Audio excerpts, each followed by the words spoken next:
Վարչապետ, Ստրասբուրգում ԵԽԽՎ-ում 3 մտահոգություններ էր հնչել, որ իշխանություն եկեղեցի առճակատման մասին, արդյոք այս փաստը, որ արդեն եւ եվրոպացի պատգամավորը նշել էր, որ ժողովրդավարության մարդու իրավունքների ոտնահարում չէ, արդյոք երբ եպիսկոպոսները ձերբակալվում են,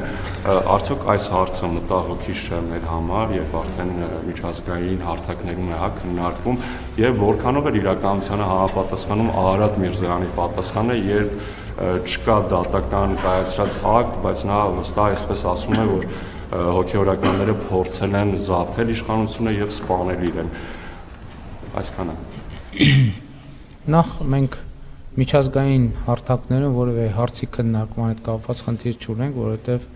մեր գործելակերպը թափանցիկ է, հստակ է, հիմնավորված է։ Երկրորդը, չկա եկեղեցի պետություն հակամարտություն, ինչպես դուք նշեցիք, կա եկեղեցում իշխանությունը ուզուրպացրած անձ, որը ոչ մի պայմանով չի կարող լինել այդ պաշտոնում, եւ մենք բոլոր հնարավոր միջոցները թույլատրելի եւ օրինական ձեռնարկելու ենք նրան իրեն ոչ արժանի տեղից դուրս բերելու համար։